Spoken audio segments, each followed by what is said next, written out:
नमस्कार, मैं हूं आपके साथ विभा उपाध्याय और आप देख रहे हैं अपना बिहार। पीएफआई के इंडिया 2047 डॉक्यूमेंट में भारत के इस्लामीकरण के लिए जो जो तरीके बताए गए थे, वो तरीके अब बिहार के विभिन्न भागों में लागू होते भी नजर आ रहे हैं। ताजा मामला बेगूसराय का है, जहां एक मुस्लिम बहुसंख्यक गांव में हिंदुओं के प्रताड़ना का मामला सामने आया। यहां लव जिहाद, दुष्कर्म, अपहरण और धमकी की बात सामने आई है और पुलिस हाथ पर हाथ रख कर बैठी है।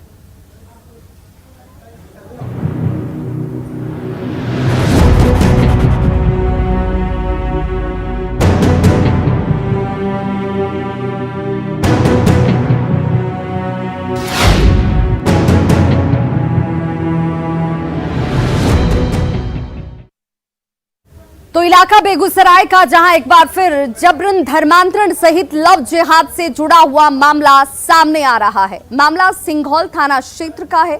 मामले में पीड़ित परिवार ने यह आरोप लगाया कि गांव में मुस्लिम आबादी बहुसंख्यक है, ज्यादा है, हिंदू अल्पसंख्यक बनकर यहां रह रहे हैं और यही वजह है कि आए दिन मुस्लिम समाज के लोगों की ओर से हिंदुओं को प्रताड़ित किया जाता है। उनकी बहू बेटियों के साथ जबरन दुष्कर्म सहित अपहरण तक की घटनाओं को अंजाम दिया जाता है।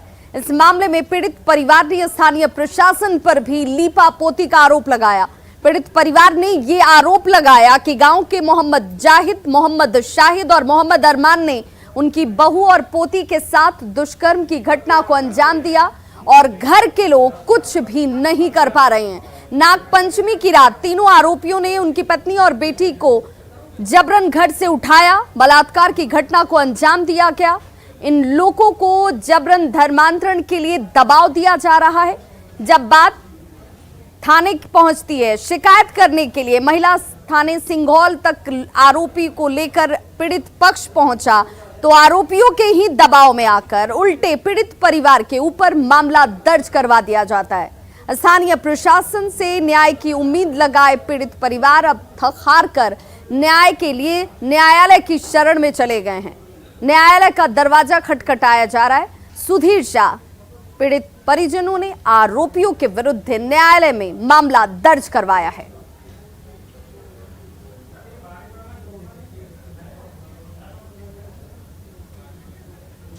चार पांच लड़का मिल करके रात से गायब किए हुए हैं। हम लोग इसका विरोध करते हैं। बोले उसको तो हमको जान से मार डालने की धमकी दिया और रात से कहाँ ले जा करके गायब किए हुए पता नहीं। हम लोगों का बाल बच्चा जो है रिक्शा चलाता है, कमा के खाते हैं, मजदूरी करके जीते हैं। हमारे गांव में मुस्लिम की आबादी अधिक है, हम लोग अल्पसंख्यक हैं। दो चार घर हम लोग हैं, वो लोग कम से कम 2-3 हज़ार घर वाला है। सब हम लोगों को धमकी देता है जो मुसलमान बना देंगे, मुसलमान बना देंगे, इस्लाम धर्म कबूल। की रात हमारा पत्नी और हमारा बड़ी लड़की को शाहिद, जाहिद और अरमान और 2-3 था, उसको हम पहचाना नहीं। हमारा पत्नी को और लड़की को घर से उठा के ले गया 12 बजे नाइट को। उसके साथ में दुष्कर्म किया। दुष्कर्म करने के बाद में कुछ लोगों ने उसको देखा तो वहाँ से उसको भगाया। भगाने के बाद में वो घर आई। 2 दिन तक उसको ये भी धमकी दे दिया कि किसी को बताएगी तो हम तुमको जान से मार देंगे। घर आई, घर में 2 दिन तक हमको बताया नहीं। हमको गांव समाज से पता चला कि 2 दिन के बाद कि तुम्हारा लड़की और पत्नी के साथ में ऐसा ऐसा हुआ। हमने पत्नी को पूछा तो पत्नी बोला कि हाँ हमारे साथ में ऐसा ऐसा हुआ, हमको धमकी मिला कि किसी को बताएगी तो जान से मार देंगे। पत्नी और जवान बेटी जो शादीशुदा है, 2 नाबालिग बेटी भी है, जिसके साथ उस गांव के मोहम्मद जाहिद, मोहम्मद असगर एवं अज्ञात 2 लोगों के द्वारा जब कभी भी मन हो, मन चला, दिन रात दोपहर सुबह कोई बात नहीं, किसी भी समय इसके घर में घुस करके इसके इज्जत आबरू के साथ खिलवाड़ किया करता है। गरीब आदमी है, थाना पुलिस में आवेदन देते देते थक गया, इस पर कोई कार्रवाई नहीं। तार मुसलमानों के दाढ़ी में हाथ डाल करके उनका तुष्टीकरण किया जा रहा है। इसी कड़ी में बेगूसराय अछूता नहीं रहा है। बेगूसराय का एक डुमरी कस्बा, जहां पर हिंदू नाम मात्र और पाकिस्तान जिंदाबाद का नारा लगाने वाले, लव जिहाद करने वाले, गोवंश की हत्या करने वालों की संख्या ज़्यादा है। तो देखिए, पीड़ित परिवार इस वक्त न्याय के लिए न्यायालय की शरण में है और ऐसे में न्यूज़ 18 ये सवाल पूछता है कि स्थानीय पुलिस आखिर इस पूरे मामले को क्यों दबा रही है। एसपी ने इस मामले पर संज्ञान क्यों नहीं लिया, ये सवाल उठता है। जाहिद, शाहिद और अरमान गिरफ्त से बाहर क्यों हैं, इनके ऊपर ये गंभीर आरोप, इसके बावजूद कार्रवाई क्यों नहीं।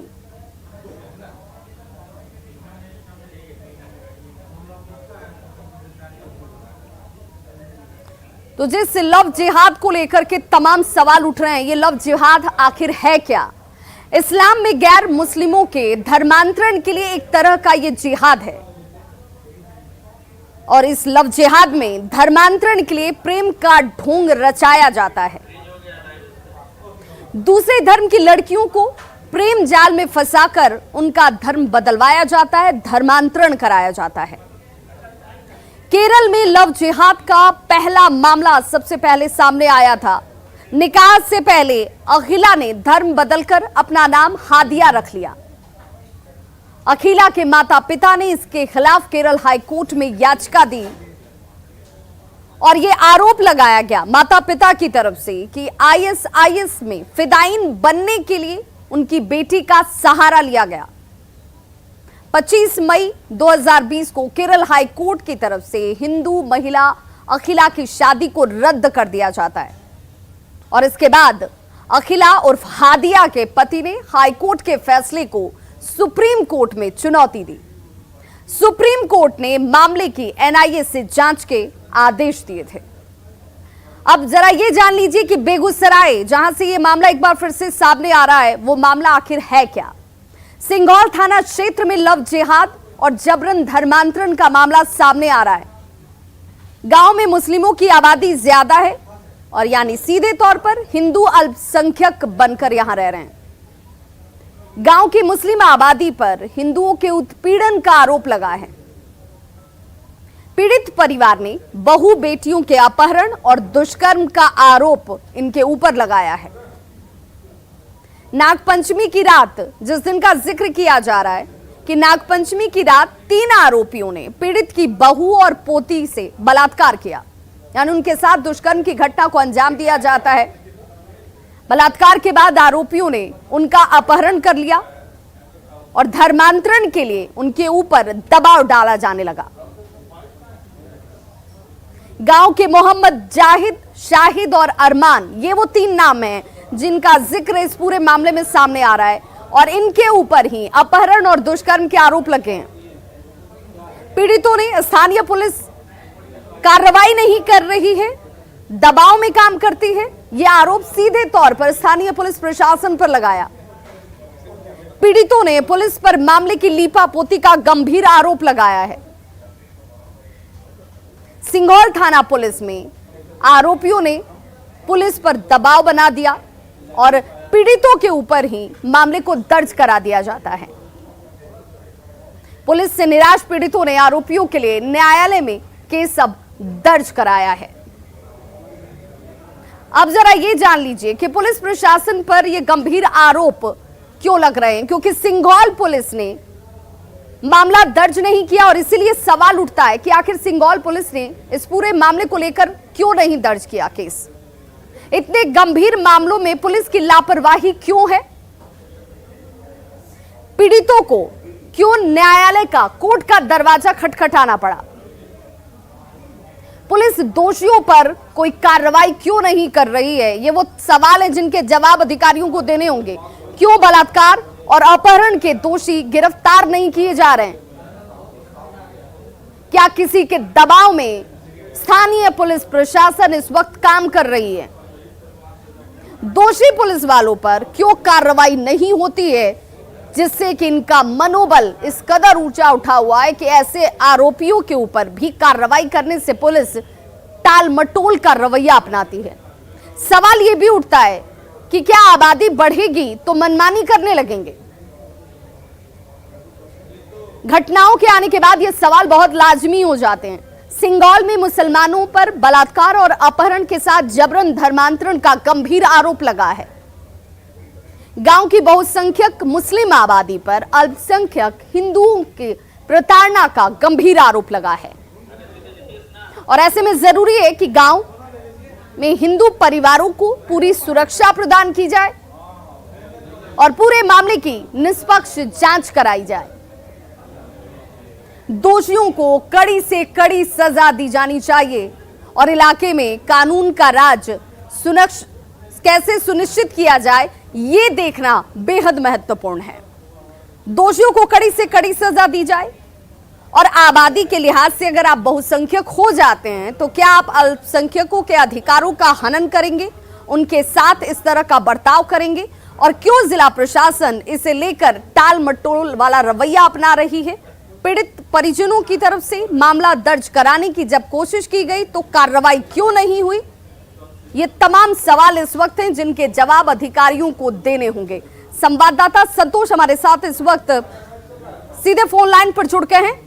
संतोष, इस खबर के सामने आने के बाद क्या अब कोई अधिकारी, किसी की जिम्मेदारी तय, कोई कार्रवाई हो रही है इन आरोपियों को पकड़ने को लेकर?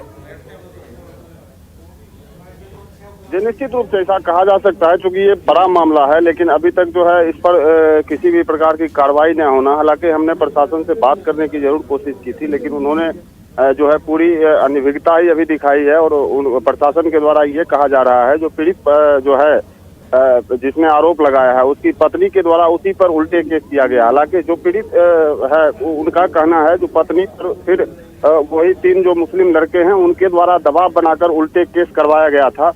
तो कहीं न कहीं ये जो है मामला अब जो है तूल भी पकड़ने लगा है। संतोष, क्या पुलिस परिजनों के पास पहुंची थी, गांव में पहुंची थी, लोगों से उसने जानने की कोशिश की, जांच पड़ताल की गई कि आखिर पूरा मामला क्या है? जिस महिला के साथ दुष्कर्म होता है वो महिला अपने पति के ऊपर मामला दर्ज करवा देती है। जी देखिए, जैसा कि मैंने पहले भी बताया है, चूंकि वो मुस्लिम बहुल क्षेत्र है। हालांकि पुलिस का ये कहना जरूर है जो वो गांव गई थी, लेकिन गांव में जाने के बाद जो है पुलिस को कोई पुलिस के अनुसार कोई सूत्र गांव में कितने हिंदू परिवार हैं? गांव में हिंदू परिवारों की संख्या कितनी है? ये मान के चला जाए कुल वहाँ 10 परिवार होंगे जो हिंदू हैं। और जितने भी वहाँ की जनसंख्या है वो कुल मिला के लगभग मुस्लिम बहुल क्षेत्र ही कहा जाए। ये 60-40 का आंकड़ा आप लगा सकते हैं इसमें से उस गांव की। संतोष, पुलिस कब पहुंची थी? इस मामले के बाद पुलिस गांव में पहुंची थी या नहीं पहुंची थी? कोई इसे पुष्ट कर रहा है? जी, जैसी जानकारी मिली है पुलिस जब गांव में कल ही पहुंची थी और उसके बाद जब पुलिस के द्वारा कोई कार्रवाई नहीं की गई और पीड़ित पक्ष का मामला भी दर्ज नहीं किया गया, तब पीड़ित पक्ष के द्वारा न्यायालय की शरण ली गई। और जो ये लोग हैं ये न्यायालय में जाकर इन्होंने पुलिस जब गांव पहुंची थी संतोष, तो पुलिस किसके सामने गई, किससे पूछताछ करती नजर आई, क्या बयान दर्ज किया गया, मामले की जांच किस रूप में की गई? अगर कुल मिला के कहें तो गांव के ही लोगों से पूछताछ की गई। तो ऐसा सोचा जा सकता है क्योंकि मुस्लिम बहुल क्षेत्र है तो उन्हीं लोगों के परिजनों से पूछताछ भी की गई। और अगर हम बात करें गांव गई थी पुलिस, जब गांव गई और वापस आई तो पुलिस के अनुसार वहां इनको कोई सूत्र नहीं मिला, इस वजह से इनका मामला दर्ज नहीं किया गया है। लेकिन पीड़ित परिवार का स्पष्ट रूप से कहना है जो दबाव बनाकर ये 3 लड़के जो नामजद हैं वो और 4-5 अन्य लड़के हैं जिनके द्वारा इनको बराबर प्रताड़ित भी किया जाता है, लगातार दबाव भी बनाया जाता है। चलिए, ये देखना होगा कि जब पुलिस को जांच में कुछ नहीं मिलता है, पत्नी के ऊपर ही मामला दर्ज करने की बात करके पुलिस अपना पल्ला झाड़ लेती है, तो न्यायालय के पास जब ये पीड़ित परिजन पहुंचे हुए हैं तब तफ्तीश में और उसके बाद पुलिस की तरफ से क्या जवाब दिया जाता है, ये देखने वाली बात होगी। बहुत बहुत शुक्रिया संतोष तमाम जानकारी के लिए। और बड़ी खबर बिहार से, जहां पर CM Nitish Kumar corona positive पाए गए हैं, ये बड़ी खबर इस वक्त सामने आ रही है। मुख्यमंत्री नीतीश कुमार आइसोलेट हैं इस वक्त, डॉक्टरों की सलाह पर उन्हें आराम करने की और आइसोलेट रहने की जानकारी दी गई है। सूत्रों के हवाले से ये बड़ी खबर इस वक्त सामने आ रही है, जिसमें बिहार के मुख्यमंत्री नीतीश कुमार कोरोना पॉजिटिव पाए गए हैं। बिहार में जिस तरह से कोरोना के मामले तेजी से बढ़ रहे हैं उसने स्वास्थ्य विभाग की चिंता को बढ़ा दिया है और ऐसे में लोगों को सतर्क और सावधान रहने की जरूरत है, कोरोना प्रोटोकॉल का पालन करने की जरूरत है। बिहार के मुख्यमंत्री नीतीश कुमार कोरोना पॉजिटिव। वहीं बड़ी खबर पटना से आ रही है, जहां इंजीनियर अनिल यादव पर शिकंजा कसा जाना शुरू हो चुका है। कार्यालय और आवास में उनके तलाशी इस वक्त हो रही है। आय से अधिक कमाई का ये पूरा का पूरा मामला, जिसमें उनके आवास और कार्यालय पर कार्रवाई की शुरुआत हो चुकी है। शहरी विकास विभाग में तैनात हैं अनिल यादव। एसवीयू की टीम इस वक्त तलाशी में जुटी हुई है। तो आय से ज्यादा संपत्ति और कमाई का ये पूरा मामला शिकंजा लगातार जारी है। अनिल कुमार यादव हैं, इंजीनियर हैं बुडको के, उनके आवास और कार्यालय पर इस वक्त छापेमारी जारी है। इन पर लगभग 1 करोड़ रुपए से अधिक का अवैध संपत्ति का मामला दर्ज हुआ है। और देखिए किस तरीके से कार्रवाई जारी है। और लगातार बिहार में जिस तरीके से जो सरकारी अधिकारी हैं जो अवैध संपत्ति अर्जित कर रहे हैं, उन पर सरकार के द्वारा, प्रशासन के द्वारा लगातार दबिश बनाई जा रही है और ऐसे लोगों पर कार्रवाई जारी है। और देखिए किस तरीके से पूरे फाइलों को खंगाला जा रहा है। पूरे कार्यालय में इस वक्त जो टीम है वो मौजूद है और ख़ास तौर पर जो अनिल कुमार यादव का जो घर है वहाँ पर भी छापेमारी चल रही है। तो कुल मिला के कहा जा सकता है कि अब भ्रष्ट अधिकारियों की खैर नहीं, और जिस तरीके से लगातार कार्रवाई हो रही है और कई जो भ्रष्ट अधिकारी हैं वो पकड़े गए हैं, उससे साफ तौर पर ये जाहिर है कि सरकार अब वैसे लोगों पर, खास तौर पर जो भ्रष्ट संपत्ति अर्जित कर रहे हैं, उन पर अब कार्रवाई के मूड में है। और यही कारण है कि आए दिन लगातार इस तरीके की कार्रवाई हो रही है। और इस वक्त हम पटना राजापुर पुल स्थित जो बुडको का कार्यालय है वो हम उसकी तस्वीर दिखा रहे हैं कि किस तरीके से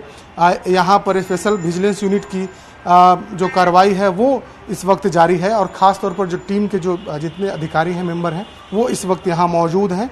फिलहाल इस पूरे मामले को लेकर के कार्रवाई जारी है और देखना होगा कि वाकई और क्या खुलासे होते हैं। कैमरा पर्सन मनीष जुनेजा के साथ शैलेंद्र, न्यूज़ 18 पटना। हाजीपुर में एक वीडियो तेजी से वायरल हो रहा है जिसमें बजरंग दल के कार्यकर्ता बसहा बैल घुमाने वाले लोगों के साथ मारपीट कर रहे हैं। 2 दिन पहले इन संदिग्ध लोगों को पकड़ा गया था। बजरंग दल के कार्यकर्ताओं ने इन संदिग्धों को पकड़कर पुलिस के हवाले किया था। पुलिस को सौंपे जाने से पहले इनकी पिटाई की गई थी। इनका आरोप था कि साधु के वेश में सभी रोहिंग्या मुसलमान हैं। हालांकि इस तरह निर्मम तरीके से पिटाई को किसी भी दृष्टिकोण से उचित नहीं ठहराया जा सकता है। आखिर कानून के साथ खिलवाड़ करने की इजाजत किसने इन्हें दी है? अब ये देखना होगा कि पुलिस की तरफ से क्या कार्रवाई की जाती है। हमारे नंदी महाराज को लेकर कैसे बनाते चोट नहीं लग रहा है, तोरा चोट नहीं लग रहा है। कैसे मजाक उड़ा है हमारे धर्म का? मत तोरा कौन दिया? कौन दिया? तो कुछ दिन पहले इन लोगों को पुलिस ने पकड़ा था, लेकिन पुलिस के पकड़ने से पहले कैसे इनकी निर्मम तरीके से पिटाई की जा रही है कलंकित करने के लिए आ गए। ये तस्वीर सोचने पर भी विवश करती है। कानून को हाथ में लेने का अधिकार किसी को नहीं है। क्या टारगेट लेके आए हो तुम लोग? सच बताओ, टारगेट क्या है तुम लोग का? और बड़ी खबर इस वक्त समस्तीपुर से, जहां पर पुलिस गश्ती के दौरान सड़क हादसा हुआ है। तेज रफ्तार ट्रक ने 4 लोगों को रौंद दिया है। पुलिस जवान सहित 4 लोगों को रौंदा है। रोसड़ा थाने में तैनात होमगार्ड जवान की इस दौरान मौत हो गई है। दुर्घटनाग्रस्त ट्रैक्टर को सड़क से हटाने के दौरान गश्ती दल और स्थानीय लोगों को एक तेज रफ्तार ट्रक ने रौंद दिया। 4 लोगों को रौंदने के बाद ये ट्रक यहाँ से फरार हो जाता है। रहुआ गांव के पास देर रात की यह घटना है, जहां पर एक होमगार्ड जवान की मौत हो गई है। गश्ती में थे और रास्ते गश्ती के दौरान ही एक एक्सीडेंट की घटना हुई थी। लगभग 10:30 बजे की रात में घायल को लोग पहुंचा दिए हॉस्पिटल। उसके बाद गाड़ी को लोग साइड कर रहे थे। इस साइड करने के दौरान जो है एक अज्ञात ट्रक तेज़ी से चलाते हुए आया, उनको धक्का मार दिया। इसमें 2 प्राइवेट आदमी और मेरा ड्राइवर और एक और बीएसजी जवान थे, वो भी घायल हो गए। उनका अभी डीएमसीएच में इलाज चल रहा है। इनका तभी मृत्यु हो गई है।